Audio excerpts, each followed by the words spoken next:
Hello everyone, welcome to Magnet Brains. मेरा नाम है वरदान गर्ग और कंटिन्यू करते हैं अपनी स्टडी को ऑफ आर्टिफिशियल इंटेलिजेंस। जैसे आपको पता है हमारा पहला चैप्टर चल रहा है that is introduction to artificial intelligence. उसमें हमारा सेकंड टॉपिक चल रहा है फिलहाल that is basics of AI. तो बेसिक्स में एक बहुत इंपॉर्टेंट चीज आती है दैट इज एआई एथिक्स, जो ऑल्दो अपने क्लास 9th में भी पढ़ा हुआ है, पर क्योंकि ये चीज बहुत इंपॉर्टेंट है तो अभी आपके क्लास 10th में भी दी गई है। तो वही चीजें जो अपने 9th में पढ़ी हैं वो अभी 10th में फिर से देखेंगे। ठीक है, अबाउट एआई एथिक्स। ठीक है, तो पहले देखते हैं कि एक्चुअली डेफिनेशन क्या है एआई एथिक्स की। तो एआई एथिक्स क्या है? AI ethics is a system of moral principles and techniques intended to perform the development and responsible use of artificial intelligence technology. So artificial intelligence technology का development using moral principles and techniques, ये हमारा AI ethics का काम है। So as AI has become integral to products and services, organizations are starting to develop AI code of ethics. So क्या हो रहा है सिचुएशन आजकल कि कुछ साल पहले तक AI इतना फेमस नहीं था या फिर इतना कॉमन नहीं था। अब जैसे जैसे AI कॉमन होता जा रहा है, फेमस होता जा रहा है, इसकी इंपॉर्टेंस बढ़ती जा रही है। अब जैसे चीज़ों की इंपॉर्टेंस बढ़ती है तो उस पर रूल्स लगाने ज़रूरी होते हैं। तो यहाँ रूल्स तो नहीं कहेंगे, हम उसूल ज़रूर कहेंगे। जैसे इंसानों के उसूल होते हैं ना अलग अलग सिचुएशंस में, हर इंसान का अलग उसूल होता है, उसी तरीके से हमें मशीन्स को भी उसूल देने, एथिक्स देने हैं, तो वो हमारे आते हैं under AI codes of ethics के। सो अब मशीन के तो खुद रूल्स तो हो नहीं सकते, खुद उसूल तो हो नहीं सकते किसी भी मशीन के, है ना, क्योंकि बना तो इंसान ही रहा है। उस चीज को ऑल्दो अभी हम थ्रू आउट द स्लाइड्स समझेंगे कि वो क्या चीज है, कैसे मशीन में आ रही है वो सेंस उसूलों की, तो वो अपन देखेंगे। पर पॉइंट नोट करने का ये कि मशीनों के पास उसूल नहीं होते, ठीक है, इंसानों से उनमें उसूल जाते हैं। सो वही है कि हम जो भी मशीन बना रहे हैं या जो भी कंपनीज इन्वेस्ट कर रही हैं एआई पे, वो उन मशीन्स के लिए कुछ एथिक्स का भी निर्माण कर रही हैं, ये कह सकते हैं अपन। ठीक है, so they are generating AI codes of ethics. अब एआई एथिक्स के अंदर बहुत चीजें आती हैं, बहुत अलग अलग सिनेरियोज में एआई एथिक्स देखे जाते हैं। ठीक है, जिसमें से एक जो भी हम देखने वाले हैं वो है मॉरल इश्यूज। ठीक है, सबसे पहला है दैट इज मॉरल इश्यूज। ठीक है, तो एक सिनेरियो में आपके सामने पुट करता हूं। इमेजिन करिए कि ये टाइम आ गया है, मतलब ऐसा टाइम आ गया है जिसमें सेल्फ ड्राइविंग कार्स बहुत कॉमन हो गई है ना, कि हर घर में अब सेल्फ ड्राइविंग कार्स का यूज है। ठीक है, उसमें आपने भी एक सेल्फ ड्राइविंग कार परचेज कर ली, पर वो कार बहुत कॉस्टली आई। ठीक है, आपने सेल्फ ड्राइविंग कार परचेज कर ली, बहुत कॉमन हो गई है, पर वो बहुत कॉस्टली है। ठीक है, और आपके पापा उस कार का यूज करते हैं डेली ऑफिस जाने के लिए। ठीक है, उस कार का डेली आपके पापा यूज करते हैं ऑफिस जाने के लिए। अब एक सुबह की बात है कि आपके पापा ऑफिस जा रहे हैं उसी कार में, और एकदम से उन्होंने एक सिचुएशन इनकाउंटर करी। एक्चुअली उन्होंने नहीं करी, कार ने एक सिचुएशन इनकाउंटर करी। तो उस सिचुएशन में वो क्या डिसीजन लेगा वो हमें देखना है। तो ये सिनेरियो फिलहाल जो हम देख रहे हैं वो कार का देख रहे हैं, जो अच्छे सीजन में, अच्छे मौसम में मजे में जा रहे हैं ऑफिस, आपके पापा कार में बैठ के। पर एकदम से एक प्रॉब्लम आती है ना, उस प्रॉब्लम के दो ऑप्शन है। ठीक है, एक एकदम से सपोज कार जा रही है, बीच में ऑप्शन आए दो, राइट टर्न लेने का या सीधे जाने का, राइट टर्न लेने का या सीधे जाने का। अब सीधे जाएंगे तो क्या होगा, या राइट टर्न लेंगे तो क्या होगा, वो हम अभी समझेंगे। ठीक है, तो देखते हैं। ठीक है, सो अगर स्ट्रेट जाएगा, सपोज अगर किसी कार ने डिसाइड किया, सेल्फ ड्राइविंग कार ने डिसाइड किया कि एक काम करते हैं सीधे चलते हैं। ठीक है, अच्छा एक बात का ध्यान रखिएगा, और कोई ऑप्शन नहीं है आपके पास, यही दो ऑप्शन है। इतनी रैपिडली चीज हुई कि आपके पास सिर्फ दो ऑप्शन है, तीसरा ऑप्शन नहीं है आपके पास। ठीक है, तो सबसे पहला सीधे जाने का। So go straight and hit the boy who has come in front of the car and injure him severely. तो सबसे पहला क्या, कार के पास ये ऑप्शन है कि वो सीधी चली जाए, सामने एक लड़का खड़ा हुआ है, उसको सीवियरली डैमेज तो नहीं कहेंगे, इंसान है, इंजर कर दे। ठीक है, एक ऑप्शन आपके पास ये है। तो इस तरीके से कोई बच्चा इंजर हो गया, एक ही ऑप्शन है। सेकेंड ऑप्शन क्या है? सेकेंड ऑप्शन है take a sharp right turn to save the boy and smash the car into a metal pole, thus damaging the car as well as injuring the person sitting in it. दूसरा option क्या है? सीधा path मत choose करो, take a sharp right turn, एकदम से एक right turn लो और सामने एक पोल खड़ा है उसमें गाड़ी जो जाके ठोक दो। क्या होगा उससे? ये होगा भाई कार की हालत, ठीक है, कार की ये हालत होगी। और उस कार में जो बैठा हुआ है बंदा, जो आपके पापा है फिलहाल, वो सीवियरली इंजर हो जाएंगे। ये दो ऑप्शंस हैं सेल्फ ड्राइविंग कार के पास। अब उस कार को सोचना है या डिसाइड करना है कि वो उन दोनों में से क्या ऑप्शन को चूज करे। ठीक है, समझ में आई सिचुएशन? तो कुछ ऐसी सिचुएशन है। अब इस सिचुएशन में क्या होगा? So we need to understand that the developer of the car goes through all such dilemmas while developing the car's algorithm. तो जब इस कार का एल्गोरिथम डेवलप कर रहा है एक इंसान, देखो कार खुद तो बन नहीं रही या कोई मशीन अभी फिलहाल कार को नहीं बना रहा, अभी ये टाइम नहीं आया कि कार सेल्फ ड्राइविंग कार्स को भी एक मशीन बनाए, ये टाइम नहीं आया है। सेल्फ ड्राइविंग कार्स को भी फिलहाल कौन प्रोग्राम कर रहा है? एक इंसान प्रोग्राम कर रहा है। अब एक इंसान अगर एक कार को प्रोग्राम कर रहा है, सेल्फ ड्राइविंग कार को, तो हमें यह समझना जरूरी है कि जो इंसान की इंटेंशंस है या जो अभी हम डायलेमा देख रहे हैं, वही सेम डायलेमास वो जो बना रहा है उस एल्गोरिथम को वो भी फेस करता है, सेम डायलेमास। ठीक है, कि सीधे जाए कि राइट टर्न ले, इसमें से क्या चूज करें, सेम डायलेमा वो एल्गोरिथम बनाने वाला इंसान भी फेस करता है। Thus, here the morality of the developer gets transferred into the machine as what according to him or her is right would have a higher priority and hence would be the selection made by the machine. अब actually situation ये है कि इस case में बहुत decisions हो सकते हैं। जैसे कि एक मैं आपको एग्जांपल देता हूं, मैं कह रहा हूं कि आपके पास दो ऑप्शन है, ठीक है, पर अगर आप जो सामने लड़का खड़ा हुआ है जो इंजर होने वाला है सपोज, है ना, अगर आप उसकी मां से पूछे कि किसको बचाना चाहिए, उस लड़के को बचाना चाहिए या फिर कार को बचाना चाहिए, तो वो मां कहेगी यार मेरे बच्चे को बचाओ, कार को भले ही जाने दो, तो प्रॉब्लम नहीं है।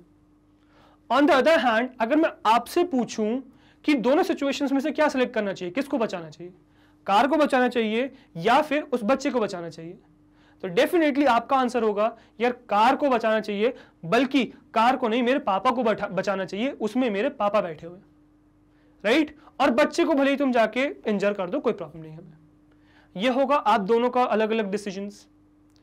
अब जो एक बंदा है जो एल्गोरिथम बना रहा है उस कार को डिजाइन करने के लिए, वो बिल्कुल फेयर है ना, उसको दोनों से कोई रिलेशन नहीं है उनका, उस बंदे का, तो वो दोनों में से कोई भी ऑप्शन चूज कर सकता है अकॉर्डिंग टू हिज सेंस, जो उसकी समझ कहती है या उसके हिसाब से जो मॉरल वैल्यूज हैं उसके हिसाब से वो दोनों में से कोई भी एक ऑप्शन को चूज कर सकता है। ठीक है, तो यही जो वो डेवलपर है उसके पास जो सेंस है वही सेम सेंस एक्चुअली में ट्रांसफर होता है मशीन में भी, और वो जो उस समय वो डेवलपर डिसीजन लेता वही डिसीजन एक्चुअली में वो मशीन लेगी।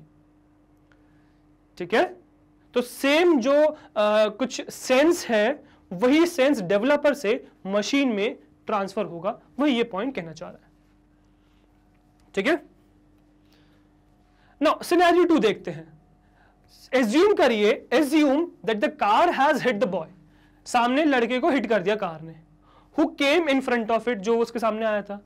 Considering this as an accident, who should be held responsible for it and why?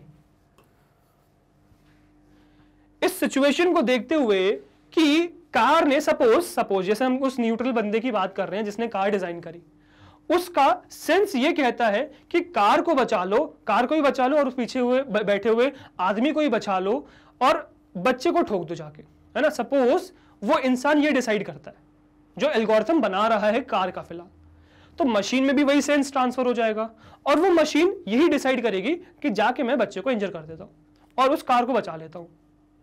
अब इस सेंस में क्वेश्चन या इस सिचुएशन में क्वेश्चन ये उठता है कि उस बच्चे को इंजर करने के बाद उसकी रिस्पॉन्सिबिलिटी कौन लेगा, किसको उस सिचुएशन के लिए जिम्मेदार ठहराया जाएगा, किसको? ये एक बहुत बड़ा क्वेश्चन है। जैसे कि the person who bought this car, इसको ठहराए क्या, वो इंसान जिसने उस कार को खरीदा वो है इस चीज के लिए रिस्पॉन्सिबल, इस एक्सीडेंट के लिए, या फिर द मैन्युफैक्चरिंग कंपनी जिसने उसको बनाया वो है इसके लिए जिम्मेदार? कौन है जिम्मेदार? तीसरा, the developer who developed the cars algorithm, या वो डेवलपर रिस्पॉन्सिबल है जिसने उस कार को बनाया? अब मुझे पता है आपको लग रहा होगा कि यार डेवलपर ही है ऑप्शन, मैं बार बार कह रहा हूं डेवलपर का सेंस ट्रांसफर हो रहा है, पर बच्चों को एक बात समझने की जरूरत है कि वो एक दो-धारी तलवार पे लटका हुआ है, मतलब दो-धारी तलवार उसके ऊपर लटकी हुई है। मतलब वो एक ऑप्शन को चूज करेगा तो भी वो मरेगा और दूसरा ऑप्शन चूज करेगा तब भी वो मरेगा। मरना इस सेंस कि डिसीजन गलत माना जाएगा उसका। सपोज वो उस बच्चे को इंजर करने के लिए डिसाइड करता है, तो जो दूसरी पार्टी है वो उस पर कहेगी कि तुमने गलत डिसीजन लिया, या फिर अगर उसने जो है कार को बचाने के लिए डिसाइड किया तो पहली वाली पार्टी उस पर इल्जाम लगा देगी कि तुमने गलत डिसीजन लिया। तो सिचुएशन में करें क्या, है ना? तो यही सिचुएशन है कि आप डेवलपर को भी ठहरा सकते हो, क्या सही है इस सिचुएशन में जिम्मेदार ठहराना? या फिर लास्ट में the boy who came in front of the car and got severely injured, या फिर इसको कर दो भाई, इसको जिम्मेदार ठहरा दे कि तुम सामने ही क्यों आए। किसको जिम्मेदार ठहराए इनमें से? और क्यों? एक बहुत क्रिटिकल क्वेश्चन है सोचने के लिए। आपको एक चीज समझने की जरूरत है, here the choices might differ from person to person and one must understand that nobody is wrong in this case। आपको एक बात समझने की जरूरत है कि इंसान मतलब अलग अलग इंसानों की अलग अलग पर्सपेक्टिव होता है, अलग अलग मॉरल इश्यूज होते हैं, अलग अलग डिसीजंस होते हैं। आप किसी को भी इस सिचुएशन के लिए जिम्मेदार नहीं ठहरा सकते, ये आपको समझने की जरूरत है। Every person has a different perspective and hence he or she takes decisions according to their moralities। तो हर किसी का अलग पर्सपेक्टिव होता है तो वो डिसीजन अपने हिसाब से लेते हैं, ये समझने की जरूरत है। ठीक है, मतलब आप किसी को भी जिम्मेदार नहीं ठहरा सकते। तो ये था आपका मॉरल इश्यूज। अब आते हैं नेक्स्ट आपके एआई एथिक्स की तरफ, जो है आपका डेटा प्राइवेसी। ठीक है, तो डेटा को कहा जाता है new gold. Data is considered as new gold. ठीक है, तो अब उसकी प्राइवेसी, अपनी डेटा की प्राइवेसी एक बहुत बड़ा मॉरल एथिक्स है, या एआई एथिक्स है, सॉरी। ठीक है, नाउ क्यों है भाई इसकी इंपॉर्टेंस डेटा की इतनी, देखते हैं। The world of artificial intelligence revolves around data. So जो आर्टिफिशियल इंटेलिजेंस है भाई डेटा पे बेस्ड है, पूरा डेटा के चारों तरफ घूमता रहता है आर्टिफिशियल इंटेलिजेंस। और इवन सिर्फ आर्टिफिशियल इंटेलिजेंस नहीं, हम भी, हमारे सामने सपोज कोई भी सिचुएशन है, उस सिचुएशन को अगर हमने पहले फेस कर रखा है, हमारे पास उसका डेटा है, उसका एक्सपीरियंस है, तो बताइए दोबारा से वो सिचुएशन आएगी, हम आसानी से टैकल कर लेंगे ना। हमें पता है कि यहाँ ये करेंगे तो ये होगा, ये करेंगे तो ये होगा, पता है हमें ये चीज। पर उसी केस में ये सोचिए, अगर आपके पास एक बिल्कुल रैंडम सिचुएशन आ जाए जिसमें आपको नहीं पता क्या करना चाहिए, तो वाइल्ड गेसेस करेंगे ना, हो सकता है वो सही भी हो जाए, हो सकता है वो गलत भी हो जाए। तो डेटा यार बहुत इंपॉर्टेंट है, इसी की इंपॉर्टेंस समझी गई और इसीलिए इसको कहा जा रहा है न्यू गोल्ड। जैसे गोल्ड में इन्वेस्टमेंट बहुत फ्रूटफुल माना जाता है, ऐसे ही डेटा में इन्वेस्टमेंट बहुत फ्रूटफुल माना जा रहा है आजकल। एवरी कंपनी वेदर स्मॉल और बिग, छोटी या बड़ी doesn't matter, is mining data. तो एक फील्ड है डेटा माइनिंग अलग से। ठीक है, तो छोटी हो बड़ी हो कैसी भी कंपनी हो, वो डेटा माइनिंग कर रहे हैं from as many sources as possible. जितने भी सोर्सेज उन्हें मिल जाए उन सोर्सेज में से वो डेटा माइनिंग कर रहे हैं, जो भी सोर्सेज मिल जाए। कंपनी छोटी हो बड़ी हो कैसी भी हो, वो माइनिंग कर रहे हैं डेटा का। डेटा की जरूरत इस समय सबको है। ठीक है, इतना इंपॉर्टेंट हो गया data. More than 70% of the data collected till now has been collected in the last 3 years. So 70% से ज्यादा डेटा लास्ट 3 years में कलेक्ट हुआ है। ठीक है, जो पिछले 3 साल है उनमें जो डेटा कलेक्ट हुआ है वो हमारे टोटल डेटा का मोर देन 70% कंप्राइज करता है। अब आगे जब हम देखेंगे कि डेटा मिलता कहां से हमें, तो आपको समझ में आएगा क्यों ये लास्ट 3 years में इतना ज्यादा कलेक्ट हुआ है। ठीक है, which shows how important data has become in recent times। ये चीज दिखाती है या दर्शाती है कि डेटा कितना इंपॉर्टेंट बन गया है आज के सिचुएशन में। आज के सिनेरियो में डेटा कितना इंपॉर्टेंट है इससे हमें ये पता चलता है। 70% डेटा लास्ट 3 ईयर्स में आया, बस सोचिए। इसका आपको पता चलेगा कि क्यों ये लास्ट 3 ईयर्स में इतना डेटा है। देखते हैं वो चीज। 2 question, very important questions. Where do we collect data from, कहां से कर रहे हैं हम ये डेटा कलेक्ट, या why do we need to collect the data, या फिर हमें इस डेटा को कलेक्ट करने की जरूरत क्या है। तो जरूरत तो आपको काफी हद तक पता है कि क्यों है। इस क्वेश्चन का आंसर करने की कोशिश करते हैं कि डेटा कलेक्ट कहां से हो रहा है और क्यों और कैसे। क्या आपका कंसर्न है इस चीज में? तो इस चीज को जानने की कोशिश करते हैं। Now, one of the major sources of data for many major companies is the device which all of us have in our hands all the time, that is smartphones. Mostly data जो collect हो रहा है वो इस device से हो रहा है, स्मार्टफोन्स, जो आपके हाथ में 24 आवर्स रहता है, जिससे हो सकता है अभी आप ये वीडियो देख भी रहे हो, right? So I think so अब आपको थोड़ा सा आइडिया पड़ा होगा कि क्यों लास्ट 3 ईयर्स में मैक्सिमम 70% से ज्यादा डेटा कलेक्ट हुआ है।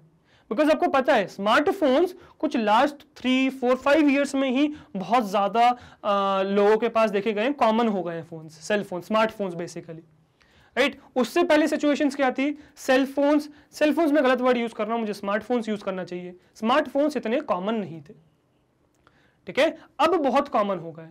अब स्मार्टफोन से लोग पता नहीं कितनी पिक्चर्स क्लिक कर लेते हैं, कितनी साउंड्स रिकॉर्ड कर लेते हैं, कितने टेक्स्ट मैसेजेस कर लेते हैं। ये सब क्या है? डेटा ही तो है ये सब जो बन रहा है उस डिवाइस से। तो जो मेजर डेटा बन रहा है आपका वो इस स्मार्टफोन से ही बन रहा है।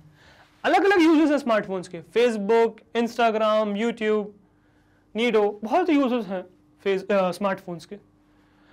और जब आप इनको यूज कर रहे होते हो तो एक्चुअली में साथ में कुछ और भी हो रहा होता है, ठीक है? देखते हैं कि और क्या है स्मार्टफोन का यूज एक और। Another feature of smartphones nowadays is customized recommendations and notifications according to our choices. तो यार बच्चों, आपने एक चीज नोटिस करी होगी शायद, मुझे नहीं पता आपने करी नहीं करी, पर कोशिश करिएगा नोटिस करने का। ये अगली बार से ध्यान रखिएगा कि जो चीज आपको चाहिए, जो चीज अभी आपके दिमाग में चल रही है कि आपको चाहिए, उसका एड आप देखने लगते हो अपने स्मार्टफोन्स में अलग अलग जगह। आप कुछ भी कर रहे हो, गेम खेल रहे हो, गाने सुन रहे हो, वहां पे जो एड्स आते हैं वो एड्स वो आने लगते हैं जो आप चाहते हो या अपने दिमाग में भी सोच रहे हो। कभी सोचा है कि उनको पता कैसे चलता है कि आप क्या सोच रहे हो या क्या चाहते हो? या अपने सपोज अपने दोस्त से डिस्कस किया, कैसे उन्हें पता चल जा रहा है क्या चाहते हो आप? तो कुछ ऑब्जर्वेशन है मैं जो आपके सामने पुट फॉरवर्ड करना चाहता हूं, तो उसको ध्यान से समझिएगा और रियलाइज करिएगा कि क्या आपके साथ ही हुआ है। Some observations. Scenario 1, you are talking to your friend on a mobile network और ऑन व्हाट्सएप। अब व्हाट्सएप पे बात कर रहे हो, मोबाइल नेटवर्क पे बात कर रहे हो किसी अपने फ्रेंड से। You tell your friend that you wish to buy new shoes. आपने अपने दोस्त को बताया कि आप नए शूज खरीदना चाहते हो, ठीक है? और आपका डिस्कशन चल रहा है अपने दोस्त के साथ कि किस टाइप का शूज खरीदना चाहिए, किस टाइप का शूज नहीं खरीदना चाहिए, है ना? कौन से कलर का शूज खरीदना चाहिए, है ना? किस कंपनी का शूज खरीदना चाहिए, ये सब आपका डिस्कशन चल रहा है अपने दोस्त के साथ, ठीक है? You discuss about the shoes and that is it. सिर्फ आपने डिस्कशन किया अपने दोस्त से मोबाइल डेटा पे एंड दैट इज इट, सिर्फ इतना डिस्कशन किया है बस।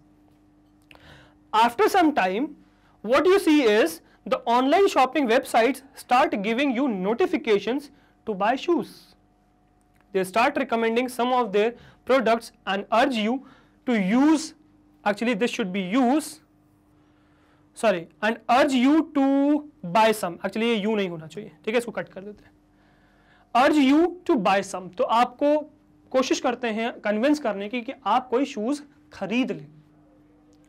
तो कैसे हो रहा है ये? आपने अपने दोस्त से बात करी, ठीक है? सिर्फ अपने दोस्त से व्हाट्सएप पे बात करी और उसको ये समझ में आ गया कि आप शूज के बारे में बात कर रहे हैं और उन्होंने आपको ये कहना शुरू कर दिया, मतलब एड्स दिखाने शुरू कर दिए कि यार हमारे शूज खरीद लो, हमारे पास अच्छा ऑफर है, हमारी क्वालिटी अच्छी है, हमारे शूज खरीद लो। कैसे हो रहा है ये? कैसे पता चल रहा है उन कंपनीज को कि आप शूज के बारे में बात कर रहे थे? कैसे? एक और सिचुएशन दिखाता हूं आपको। Scenario 2, you search on Google for a trip to Kerala और एनी अदर डेस्टिनेशन जो भी आप चाहें, है ना, all the apps on your phone which support advertisements starts sending messages about packages that you can buy for the trip. आपने simply Google पे एक ट्रिप सर्च करी केरला के लिए, नॉर्थ साइड के लिए, कहीं भी के लिए भी आपने सर्च करी, सपोज एक ट्रिप, वो ट्रिप आपने सर्च करके वापस आ गए। कुछ पीरियड बाद आप देखोगे कि जितने भी आपके फोन में एडवर्टाइजमेंट सपोर्टिंग एप्स हैं वो सब आपको एडवर्टाइजमेंट दिखाने लगते हैं अलग अलग टूर्स का, पैकेजेस का उस जगह के लिए कि ये पैकेज अच्छा है, इसमें आपको ये मिलेगा, इसमें वो मिलेगा। चलो सब मिलेगा, सब आपको दिखा रहे हैं, कोई प्रॉब्लम नहीं है, पर क्वेश्चन इज कि उनको पता कैसे चल रहा है कि आपको यहां जाना है? आपने तो गूगल पे सर्च किया था, उन कंपनीज को कैसे पता चल जा रहा है कि आपको आप यहां जा रहे हो और वो आपको पैकेज सजेस्ट कर पा रहे हैं? कैसे? A very big question. एक और सिचुएशन दिखाता हूं, एक और सिनेरियो दिखाता हूं आपको। Scenario 3। So even you are not using your phone, जब सपोज आप अपना फोन यूज नहीं कर रहे हो, talking to a person face to face about a book you have read recently, the phone is kept in a locked mode nearby. So आप अपना phone use नहीं कर रहे हो, आपका फोन लॉक्ड मोड पे रखा हुआ है ना, आप अपने दोस्त से फेस टू फेस बात कर रहे हो अबाउट अ बुक, किसी बुक के बारे में बात कर रहे हो अपने दोस्त से फेस टू फेस, ठीक है? आपका फोन शट डाउन तो नहीं है पर लॉक्ड मोड पे रखा हुआ है किसी मतलब टेबल पे बगल में, ठीक है? और जैसे आपकी बातचीत खत्म होती है, वापस आते हो, the phone will end up giving notification about similar books और messages about the same book once you operated. So आपने अपनी बातचीत बंद करी, फोन पे वापस आए, तो आपने देखा कि उसी बुक के या फिर उसी बुक के ऑथर के और बुक्स के सजेशंस आपको आने लग गए, या फिर उस थीम पे जो बुक्स और हैं उसके सजेशंस आपको आने लग गए। कैसे भाई? कैसे उनको ये पता चल गया कि आप किस बुक के बारे में बात कर रहे थे? इवन आपका फोन स्विच ऑफ तो नहीं, मैं स्विच ऑफ गलत बोल रहा हूं, लॉक्ड मोड पे, स्विच ऑफ नहीं किया आपने, लॉक मोड पे किया, लॉक करके रखा हुआ है, तब भी उस फोन को पता चल गया कि आप क्या बात कर रहे हो और कंपनी आपको अप्रोच कर रही है। कैसे? तो यार ये सिचुएशंस कुछ सोचने वाली हैं, ठीक है? इंपॉर्टेंट है बिकॉज डेटा प्राइवेसी से बहुत इंपॉर्टेंट है। नाउ एक्चुअली हो क्या रहा है, we are giving permissions to access our phones data in different ways. तो हम एक्चुअली खुद अपने डेटा को एक्सेस करने के लिए सामने वाले को परमिशंस देते हैं अलग अलग फॉर्म्स में। Hence, every now and then, the apps has the permissions to access various sensors which are there in your smartphone and gather data about you and your surroundings. We forget that the smartphone which we use is a box full of sensors which are powered all the time while the phone is switched on. तो यार आपको एक बात समझने की जरूरत है कि एक्चुअली में जो आपका स्मार्टफोन है वो क्या है? वो आपका सेंसर्स का कलेक्शन है। उसमें बहुत सारे सेंसर्स इनबिल्ट है, उसके अंदर बहुत टाइप के सेंसर्स। कैमरा उसमें से एक सेंसर है, माइक्रोफोन उसमें से एक सेंसर है ना, प्रॉक्सिमिटी सेंसर, बहुत टाइप के सेंसर्स हैं आपके फोन में, ठीक है? और उन सब सेंसर्स का एक्सेस आप प्रोवाइड करते हो एप्स को। किस फॉर्म में? इस फॉर्म में भाई। जब आप ऐप को इंस्टॉल कर रहे होते हो, आपसे वो कुछ परमिशंस मांगता है, जैसे कि कैमरा एक्सेस की, माइक्रोफोन एक्सेस की, कॉन्टैक्ट एक्सेस करने के लिए अलग अलग सेंसर्स का एक्सेस मांगता है। अब क्योंकि आपको उस ऐप को चलाना होता है तो आप ये परमिशंस उनको दे देते हो, राइट? क्योंकि अगर आप ये परमिशंस उनको नहीं दोगे तो आपके वो ऐप्स नहीं चलेंगे। तो वो ऐप को चलाने के लिए ये परमिशन आपने उनको दे दी। अब वो परमिशन उनके पास है तो अब उनके पास पूरा कंट्रोल है सेंसर्स का, और आपके फोन के सेंसर्स चलते रहते हैं अगर आपका फोन स्विच्ड ऑफ नहीं है। अगर आपका फोन स्विच्ड ऑफ नहीं है तो आपके सारे सेंसर्स चलते रहते हैं, लॉक्ड है तब भी चलते रहते हैं। खुद सोचिए, फोन लॉक्ड है, आप उसको अप्रोच करते हो, वो खुद ऑन हो जाता है। कैसे? कैसे उसको पता चल जाता है कि आप आ रहे हो? सेंसर है ना भाई, सेंसर से पता चल रहा है, सेंसर है। लाइट सेंस करने के सेंसर चलता रहता है, मूवमेंट सेंस करने के लिए चलता रहता है, तो बहुत सेंसर्स चलते रहते हैं, बंद नहीं होते जब तक आपने फोन को स्विच ऑफ नहीं किया। समझ में आया ये चीज? तो ये सिचुएशन है एक्चुअली में अभी फिलहाल। और एक और न्यूज बताता हूं मैं आपको जो मैंने पढ़ी हुई है कि मार्क जुकरबर्ग का तो नाम सबने सुना होगा, है ना, फेसबुक के सीईओ हैं। वो अपने प्राइवेट लैपटॉप पे जो कैमरा और माइक्रोफोन है उस पर टेप लगा के रखते हैं। क्यों भाई? Because of this, data privacy के लिए, अपने डेटा की लीकेज का उन्हें डर है, तो उसको बचाने के लिए वो ये काम करते हैं। मुझे नहीं पता ये ये न्यूज़ फेक है कि रियल है, पर ये मैंने सुनी हुई है। ठीक है, तो यार ये सिचुएशन है। A crucial question, are we okay with sharing a data with external world? तो जो हम एक्सटर्नल वर्ल्ड के साथ अपना डेटा शेयर कर रहे हैं, क्या हम इससे कंफर्टेबल है? क्या हम कोई चीज़ चलती है, कोई प्रॉब्लम नहीं है क्या हमें इससे? बहुत क्रूशियल क्वेश्चन है, बिकॉज आपको बिना बताए, आपके बिना कंसर्न के, ऑल्दो आप एग्री कर रहे हो सब कुछ को, पर बिना कंसर्न के आपसे आपका डेटा मांगा जा रहा है और आप खुशी खुशी दे भी रहे हो चीज़ों को चलाने के लिए बस।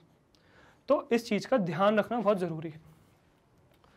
We need to understand that the data which is collected by various applications is ethical. वो अनएथिकल नहीं है, वो एथिकल है, as the smartphone users agree to it by clicking on allow when it asks for permission and by agreeing to all the terms and conditions। तो हमें एक बात समझने की ज़रूरत है कि ये जो भी डेटा कलेक्ट हो रहा है ये सब एथिकल है, कुछ भी अनएथिकल नहीं है, क्योंकि आप सारे टर्म्स एंड कंडीशंस को एग्री करते हो जब आप एप्स को इंस्टॉल कर रहे होते हो। वो आपसे कुछ टर्म्स एंड कंडीशंस मांगते हैं, आप वो टर्म्स एंड कंडीशंस एग्री करते हो, इसीलिए ये सब डेटा एथिकली कलेक्ट किया जा रहा है। टिक करते हो ना? बस यही है situation. But at the same time, if one does not want to share his or her data with anyone, he or she can opt for alternative applications which are of similar usage and keep your data private। Similar time पे एक और option भी तो है, हम कुछ ऐसे apps choose कर सकते हैं जो आपका डेटा प्राइवेट भी रखते हैं और आपको सेम ऑपरेशंस प्रोवाइड भी करते हैं, यूटिलिटी प्रोवाइड भी करते हैं जो आपको चाहिए। उनका क्या? तो ये एक सिचुएशन या ये एक क्वेश्चन पूछने का है आपको खुद से कि क्या आप सिर्फ फेमस के चक्कर में जाओगे, या फिर अगर जो ऐसे भी ऐप्स एग्जिस्ट करते हैं जो आपके लिए सेफ है वो बेटर है आपके लिए।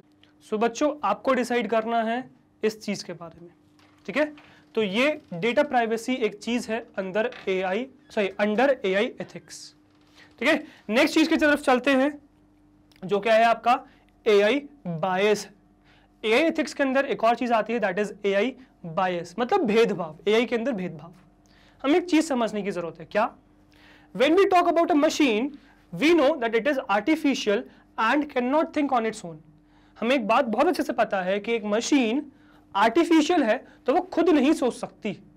हम उसको इंटेलिजेंट जरूर बना रहे हैं पर वो खुद सोच नहीं सकती, डिसीजन ले सकती है, सोच नहीं सकती। इसकी वजह से it can have intelligence but we cannot expect a machine to have any biases of its own। वो इंटेलिजेंट तो है पर हम ये एक्सपेक्ट नहीं कर सकते कि वो मशीन खुद में बायस क्रिएट करेगी या बायस करेगी दो चीजों के बीच में। ये हम बिल्कुल भी एक्सपेक्ट नहीं कर सकते। सिंपल सी शब्दों में अगर मैं कहूं तो हम मशीन से इमोशंस एक्सपेक्ट नहीं कर सकते, क्योंकि जो बायस आता है वो इमोशंस की वजह से आता है। Any bias can transfer from the developer to the machine while the algorithm is being developed। So actually में जो भी bias आप देखते हो या जो भी bias होता है वो developer से transfer होता है machine में। machine में जो भी bias है वो developer की तरफ से आता है। जैसे moral issues developer की तरफ से आते हैं machine के पास, ऐसे ही bias भी developer की तरफ से आता है machine के पास। ये समझने की जरूरत है। ठीक है, जैसे कि कुछ एग्जांपल्स दिखाता हूं आपको। थिंक, कभी सोचा आप लोगों ने?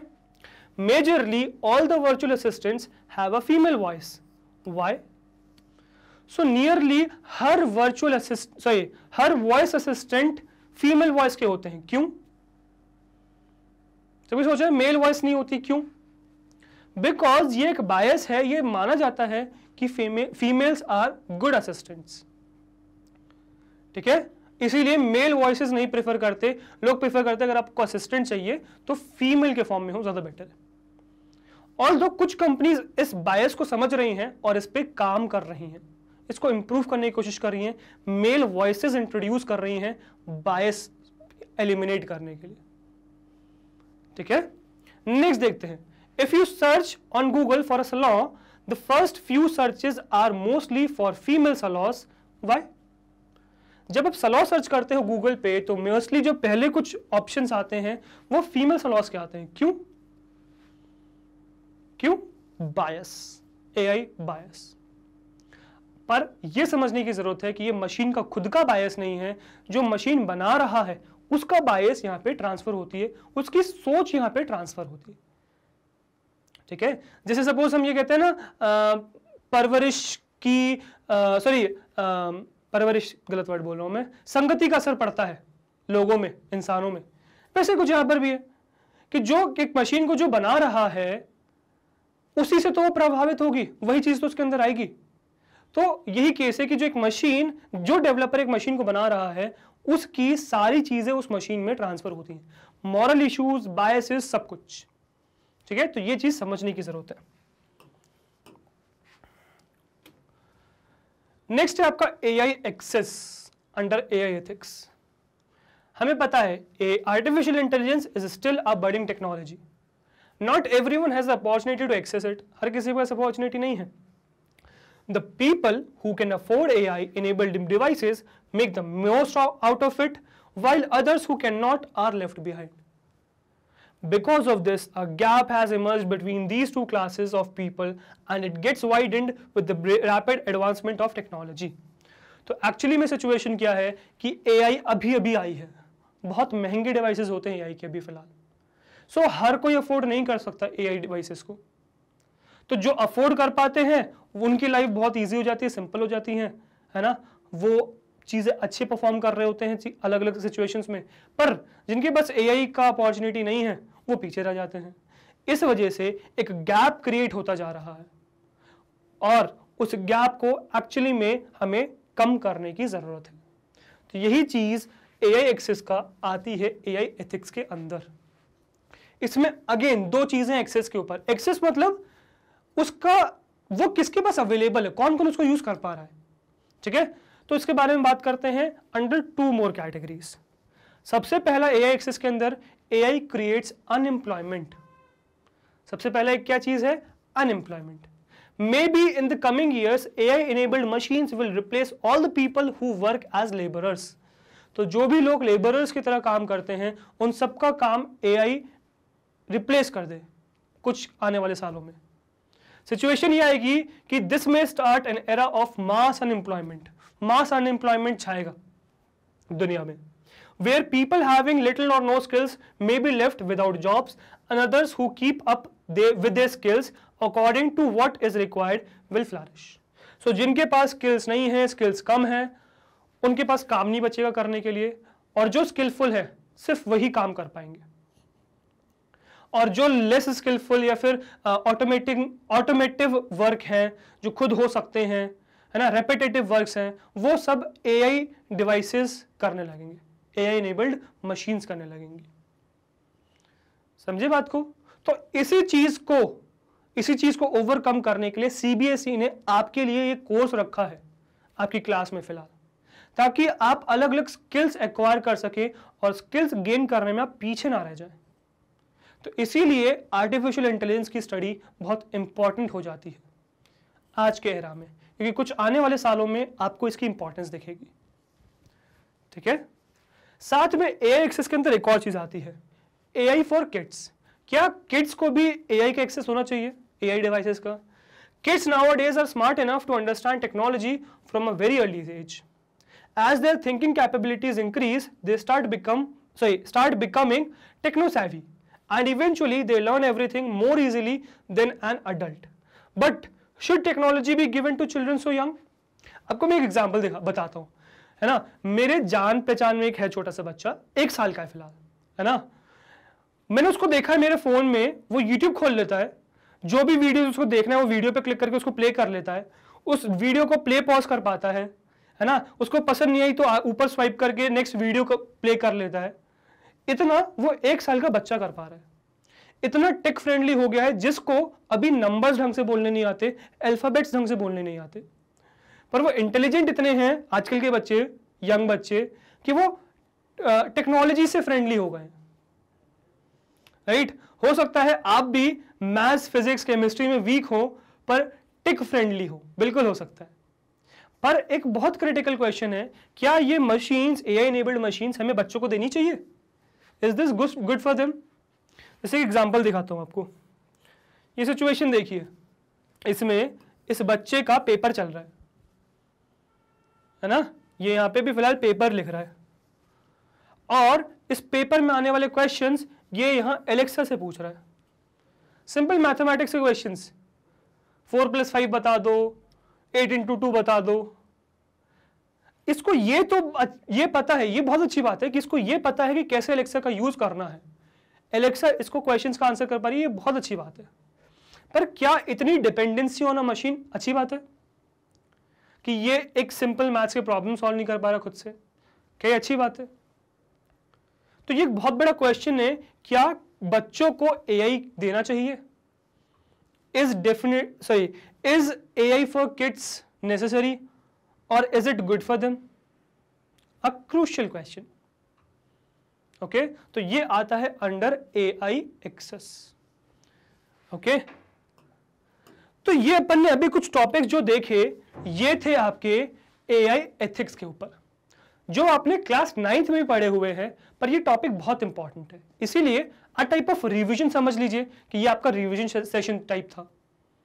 ठीक है, इससे क्वेश्चंस आते हैं क्योंकि, सही है। सो अगर आपको हमारी वीडियोस पसंद आ रही है तो इसी तरीके से हमारे साथ जुड़े रहिए, यानी कि मैग्नेट ब्रेन्स के साथ जुड़े रहिए, बिकॉज हम लाते हैं आपके लिए किंडरगार्टन से क्लास 12 तक हर कोर्स फ्री ऑफ कॉस्ट।